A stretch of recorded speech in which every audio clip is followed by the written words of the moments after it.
Bonjour. Hello. Hola. Marhaba bikoum. Sur le fil, Le podcast d'actu de l'AFP. des nouvelles choisies pour vous sur notre fil info.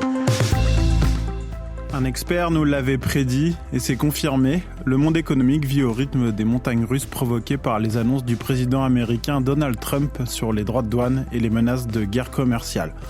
Mercredi 9 avril, au petit matin, c'était l'entrée en vigueur de surtaxes douanières sur les produits de 60 pays, dont ceux venant de l'Union européenne à hauteur de 20% et une hausse encore plus brutale de 104% pour la Chine. Mais vers la fin de journée en Europe, le président américain a opéré une spectaculaire volte-face en annonçant une pause de 90 jours pour négocier avec les pays qui en avaient manifesté le souhait, dont ceux de l'Union européenne. Il a proposé juste une hausse réciproque de 10%. Vous en perdez votre latin à respirer, je vous propose de faire le point sur le fond avec Ali Bektaoui, chargé de la macroéconomie internationale à l'AFP. Sur le fil. My fellow Americans, this is Liberation Day. Waiting for a long time. Chers Américains, c'est le jour de la libération, attendu depuis longtemps. Le 2 avril 2025 sera à jamais gravé dans les mémoires comme le jour de la renaissance de l'industrie américaine, le jour de la reconquête du destin de l'Amérique et le jour où nous avons commencé à rendre sa richesse à l'Amérique. Make America wealthy again. Ça, c'était la déclaration de guerre mercredi 2 avril, le jour de la libération comme se plaît à l'appeler Donald Trump. Et les augmentations de droits de douane, parfois exorbitantes, sont entrées en vigueur une semaine plus tard. Les importations chinoises sont désormais taxées à 125%. Bonjour Ali. Bonjour. Commençons par le commencement. Que veut Trump ? Quelles sont les raisons qui le poussent à déclencher cette tempête ? La première, la plus évidente, la plus directe, c'est le déficit commercial chronique des États-Unis avec le reste du monde, en tout cas avec les plus grands partenaires sur la planète. Les États-Unis consomment énormément de produits importés qui viennent de l'Union européenne, qui viennent de la Chine, qui viennent du reste de l'Asie. C'est le gros problème de l'économie américaine. Ils épargnent très peu, les Américains, ils consomment énormément et ça cause un déficit commercial massif. Donc des difficultés pour l'économie américaine. Avec des droits de douane aussi élevés, les entreprises vont forcément voir leurs ventes chuter. En faisant ça, Donald Trump veut forcer les entreprises à s'installer directement aux États-Unis. L'un des principaux bénéfice recherché par Trump, c'est que les entreprises s'installent aux États-Unis, viennent installer des usines aux États-Unis, produisent sur place. De cette manière, il n'y aura pas besoin d'importer des produits de l'étranger vers les États-Unis. Or, ça pose un problème, c'est qu'aujourd'hui, les États-Unis ne sont pas en capacité de produire certains produits qui sont surtaxés. Mais si la guerre commerciale s'amplifie, cela fait-il courir un risque à l'économie américaine ? Alors là, clairement, les risques sont très forts pour les États-Unis. On commence à parler de récession potentielle aux États-Unis. On n'y est pas évidemment, mais beaucoup de voix, de chefs d'entreprise, d'acteurs sur les marchés qui sont en train de s'inquiéter sur les risques de récession de l'économie américaine à cause de ces droits de douane, parce que l'effet direct à court terme de ces droits de douane, c'est de renchérir dès qu'un produit arrive sur le sol américain. Pour les consommateurs américains, ça veut dire des produits plus chers immédiatement. Donc là, une inflation très forte, une baisse de la consommation qui sera évidemment la conséquence directe, parce que plus un produit est cher et plus il va être difficile de consommer. C'est d'ailleurs les Américains les plus modestes qui vont souffrir de ces hausses de droits de douane, parce que ils ont des revenus qui ne leur permettent pas en fait de faire face à l'augmentation de ces droits de douane. L'université de Yale a par exemple évalué à $3 800 supplémentaires par an la perte moyenne par Américain. C'est énorme. On l'a vu, les bourses dévissent partout sur la planète. Les économistes alertent. On parle même de 3e récession du siècle.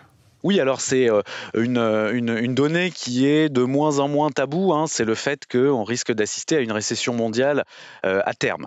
Là, on n'y est pas, on n'y est pas du tout aujourd'hui, il faut rester quand même assez prudent là-dessus. Aujourd'hui, on table sur une croissance mondiale d'un peu plus de 3%. On risque d'avoir une diminution de cette croissance dès la fin de cette année si la politique des droits de douane de Trump et les représailles s'appliquent et dure dans le temps. On aura une inflation qui risque d'augmenter très nettement. Tout ça risque de peser sur la croissance mondiale. Les évaluations sont encore timidement faites parce qu'il est beaucoup trop tôt, évidemment, pour avoir une évaluation de ce qui va se passer. Ça bouge de jour en jour. Les annonces de Trump, les menaces de Trump évoluent de jour en jour. Aujourd'hui, on ne sait pas vraiment qui va se venger de ces taxes douanières en dehors de la Chine aujourd'hui, mais l'hypothèse d'une récession, peut-être pas cette année, en tout cas, mais ensuite, pourrait survenir si jamais cette guerre commerciale est version hard, si j'ose dire. Voilà, il est un petit peu tôt pour le dire. Et l'Union européenne dans tout ça. Les 27 tentent de rester unis et de négocier, mais les intérêts commerciaux peuvent diverger. On écoute la présidente de la Commission européenne, Ursula von der Leyen, en début de semaine, puis on retourne avec Ali.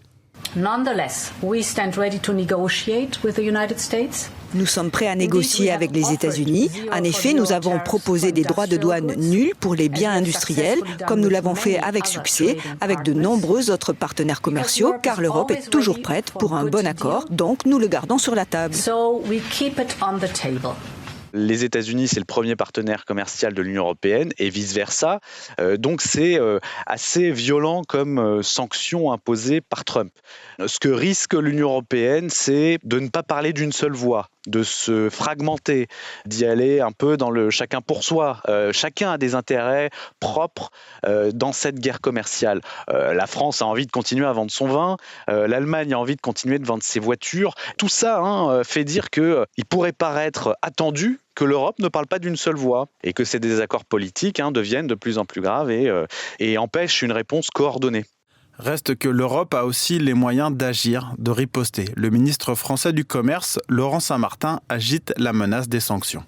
Et donc là-dessus, je pense qu'il nous faut n'exclure aucune option sur les biens, sur les services, quelle que soit la façon de l'aborder, et ouvrir la boîte à outils européenne qui est très complète et qui peut être extrêmement agressive également en retour. Je pense évidemment à l'instrument anti-coercition. Alors Ali, est-ce que c'est possible de jouer la riposte ? Oui, alors l'Union européenne a une palette de possibilités. Alors il y a la possibilité pure et simple d'appliquer la loi du talion, l'œil pour œil. Vous me taxez 20% de mes produits, je vais vous taxer 20% à mon tour de vos produits, de vos biens qui vont arriver sur le sol européen. Ça, c'est la première hypothèse. Il y a aussi la possibilité de cibler ce qu'on appelle les champions américains des services. Alors, l'Union européenne affiche un gros excédent sur les biens avec les États-Unis, autour de 150 milliards d'euros à peu près pour 2023. En revanche, sur les services, l'Union européenne affiche un très gros déficit, un peu plus de 100 milliards d'euros. Elle peut cibler ces services-là, ça ferait mal aux États-Unis, d'autant que parmi ces services, il y a beaucoup les grands champions de la tech américaine, les GAFAM, les Google, Apple, Facebook, Amazon, Microsoft, qui ont de grands intérêts en Union européenne. Et donc indirectement, en s'attaquant à la tech, l'Union européenne espère l'amener à faire pression sur la présidence américaine. Et puis, il y a aussi des mesures qui n'ont rien à voir avec les droits de douane. On parle d'instruments anti-coercition. Alors c'est un mot un petit peu barbare qui a été mis en place par l'Union européenne, mais c'est un outil de dissuasion en fait. Quand les voies diplomatiques sont un petit peu épuisées, l'Union européenne peut y avoir recours. Ça peut autoriser des représailles comme le gel d'accès au marché public par exemple, le blocage d'autorisation de mise sur le marché de certains produits et le blocage d'investissement par exemple. L'Union européenne a une palette.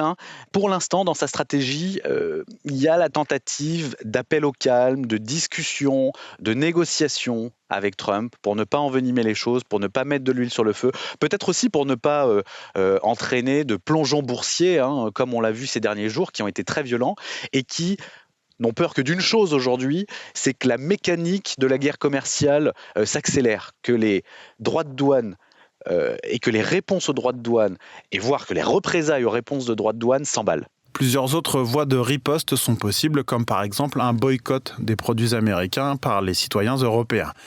Même s'il faudrait une adhésion massive pour que cela porte ses fruits. Il y a aussi la possibilité pour les entreprises de ne plus investir outre-Atlantique. 40% des investissements étrangers aux États-Unis viennent de l'Union européenne. C'est ce patriotisme économique qu'a récemment réclamé Emmanuel Macron. Et ça, Ali, ça peut marcher. Est-ce que les grands groupes peuvent suivre cette volonté politique ? Pour l'instant, on a tenté de les interroger, nous, mais ils ne réagissent pas vraiment pour le moment.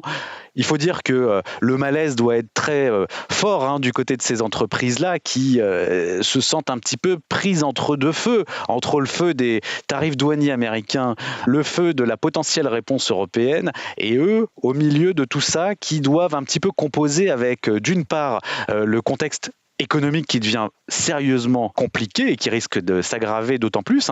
Comment dire aujourd'hui je vais mettre mon investissement sur pause à une personnalité comme Donald Trump et à l'administration américaine qui est très imprévisible. Annoncer aujourd'hui une pause sur un investissement, c'est prendre un risque assez important envers le pouvoir politique américain. Donc Macron a peut-être eu raison d'appeler à mettre sur pause les investissements français aux États-Unis parce que c'est ce que cherche à attirer Trump.